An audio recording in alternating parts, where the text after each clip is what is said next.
Emine Masum Doğan kız.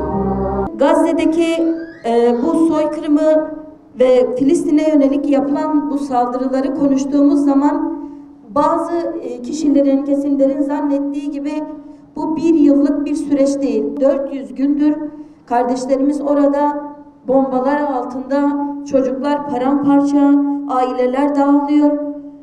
Toplu bir şekilde bir o yana bir bu yana sürüklenmekte, yani yerlerini değiştirmeye mecbur bırakılmaktadırlar kardeşlerimiz. Yani baktığımız zaman bu işgalin bir öncesi vardır. Yaklaşık 100 yıla yaklaşık bir süreçtir bu. Burada Müslümanların çok uyanık ve şuurlu olması lazım. Bugün Müslüman kanının oluk oluk aktığı, bir nehir gibi aktığı, acıların, çığlıkların, feryatların kulakları sağır ettiği bu dönemde hala Allah yukarıda mıdır, aşağıda mıdır, yerde midir, gökte midir gibi polemiklerle gündemi meşgul etmek, gündemi festivallerle meşgul etmek, gündemi futbol hadiseleriyle meşgul etmek, cemaat, tarikat, hoca, şeyh ayrımı yapmak, sen benden değilsin, senin örtün şöyle, benimki böyle sorunları ile gündemi meşgul etmek bir Müslümanın güç kaybetmesine sebep olmakta değerli kardeşlerim. Bugün bizim en çok ihtiyaç duyduğumuz şey vahdettir. Tefrika ve fakr-ı zaruret içerisindeki İslam ümmetinin yeniden dirilmesi gerekiyor. Bu da ancak ümmet şuuruyla olabilir değerli kardeşlerim. Biz neden bu hale düştük? Neden bu kadar dünya ve dünya eksenli düşünür olduk? Niye biz bu kadar kardeşlerimizin acılarına bigane kaldık? Bizim hayatımız da öyle böyle devam etmek zorunda. Yemek içmek zorundayız. Ama her zaman için Müslümanın kalbinde bir acı, bir yara olmalı Kudüs. Bir yara olmalı Gazze.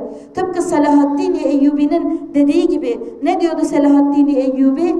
Kudüs Haçlıların ayakları altındayken ben nasıl gülerim? Bugün bırakın Kudüs'ün Haçlıların ya da Yahudilerin, Siyonist'in ayakları altında olmasını, kardeşlerimiz bugün bombalarla paramparça edilmekte. Anneler, babalar evlatlarını, cenazelerini küçük bir poşetin içine sığdırabilmektelerse değerli kardeşlerim, dönüp de şöyle bir kendimizi, hayatımızı yeniden gözden geçirmemiz gerekmez mi? Peki İslam beldelerine baktığımız zaman yapılan o cılız birkaç tepkilerin haricinde sadece yani bir yılı aşkın süredir kınamadan dağlar oluştu. Maalesef Müslümanlara pek de bir faydası olmadı bu kınamanın. Bu hadiseler arasında Yemen ve birkaç İslam ülkesinin bazı fiili tepkileri haricinde pek de bir şey yapılmadı. Ve maalesef bu Yahudiler gün geçtikçe bu emellerine doğru gidiyorlar. Peki kıymetli kardeşlerim, bize düşen görevler nelerdir? Yani biz bugün baktığımız zaman evet Yahudiler kirli emellerini yürütüyorlar. Evet biz Gazze'nin her gün toplu bir şekilde katledildiğini, Gazze'deki halkın katledildiğini, toplu soykırıma uğradığını görüyoruz. Bize düşen görevler nelerdir? Ne yapmalıyız? Yani bize düşen sadece gerçekten çıkıp böyle meydanlarda slogan atmak mı? Tabii ki kıymetli kardeşlerim, o sloganlar kıymetli, değerli o sloganlar, o yürüyüşler çok kıymetli. Fakat bunlarla sınırlı olmak zorunda mı? Ya da bu yürüyüşlerin, bunların bu katliamının önüne engel olabileceğini düşünüyor muyuz? Biz dünü iyi okuyamazsak bugünü anlayamayız kıymetli kardeşlerim. Yahudi devletinin, sözde Yahudi devletinin o gün kurulmasının altında yatan en büyük sebep neydi? Müslümanların gafletiydi. Ve bugün biz baktığımız zaman gerçekten Müslümanlar büyük bir gaflet içerisinde. Bizler bugün Müslüman kimliğinde olan Müslüman kadınlar olarak özellikle üzerimize düşen görevi çok iyi öncelikle tespit etmemiz lazım. Bizler ne yapabiliriz?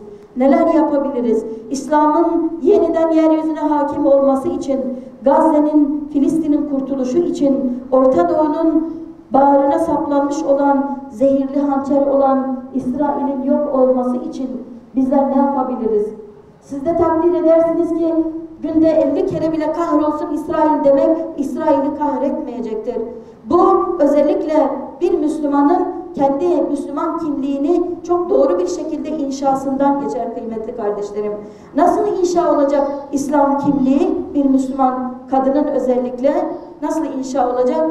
Kur'an ile hemhal olduğu zaman, Kur'an'ı yeniden eline aldığı zaman, Kur'an onun baş kitabı olduğu zaman, Kur'an onun hayat rehberi desturu olduğu zaman, evindeki eşiyle olan münasebeti, çocuk yetiştirmedeki taktiği ve diğer aile fertleriyle olan münasebeti Kur'an'ı bir temelde olduğu zaman ancak o zaman İslam kimliği bir insanda vücut bulabilecek kıymetli kardeşlerim. Biz o kimliği oluşturmadan, o kimliği yeniden kendimizde vücut buldurmadan bizim Gazze'yi yahut da başka bir İslam beldesini kurtarmamızın imkanı yoktur kıymetli kardeşlerim. Öncelikle annelerin uyanması lazım ki gençler de uyansınlar. Anne uyanmalı, nesil uyansın. Çünkü biz biliyoruz ki beşiği sallayan el dünyayı da sallayabilir değerli kardeşlerim. Toplumun yarısının kadın olduğunu ve geri kalan yarısını da kadınların yetiştirdiğini de biz biliyoruz kıymetli kardeşlerim. Peki yetiştiriyor muyuz? Bu nesilleri yetiştirme adına sabah namazlarına kaldırıyor muyuz çocuklarımızı? Eşlerimizi namazlara gitsin diye camiye, cemaate yolluyor muyuz kıymetli kardeşlerim? Çocuklarımızı hafta sonunda yapılacak olan etkinliklere, İslami eğitim yerlerine gönderiyor muyuz gerçekten? Medreselerimize gerektiği kadar kıymet veriyor muyuz? O medreseden çıkış yapmış olan öğrencilerimize bir yol haritası çiziyor muyuz? O medreselerimizin de kendini iyi bilmesi lazım.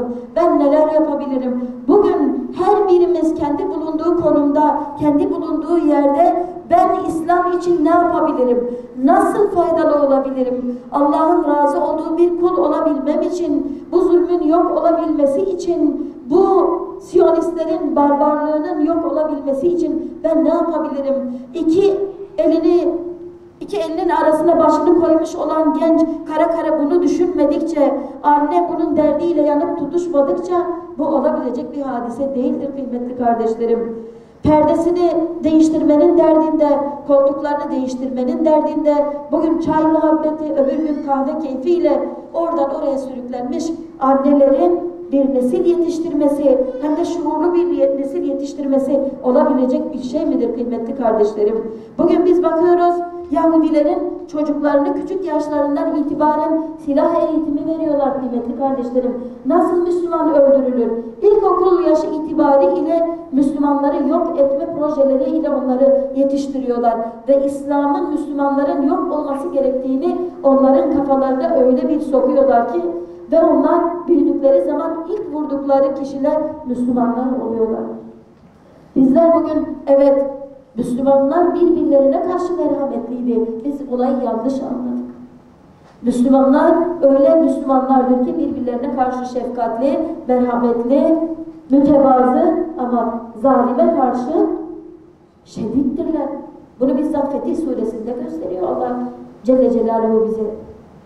Onlar birbirlerine karşı merhametli olmalılar. Aksi halde zalimi gösterme noktasında zayıf olmamalılar. Kendilerini yetiştirmeli. Okumayla aramız var mı mesela kıymetli kardeşlerim? Okuyor muyuz? Dünümüzü okuyor muyuz? Tarih okuyor muyuz? Seviyor muyuz? Bugün mesela birçok gençle konuştuğumuz zaman hocam ben hiç tarih sevmiyorum. Niye evladım? Sebep?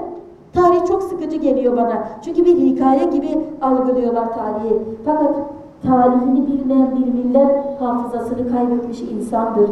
Tarihini iyi bilecek.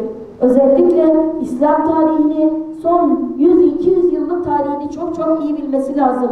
Coğrafi bir bilgiye sahip olması lazım kıymetli kardeşlerim. Bulunduğumuz yer neresi? Coğrafi olarak neredeyiz? Stratejik olarak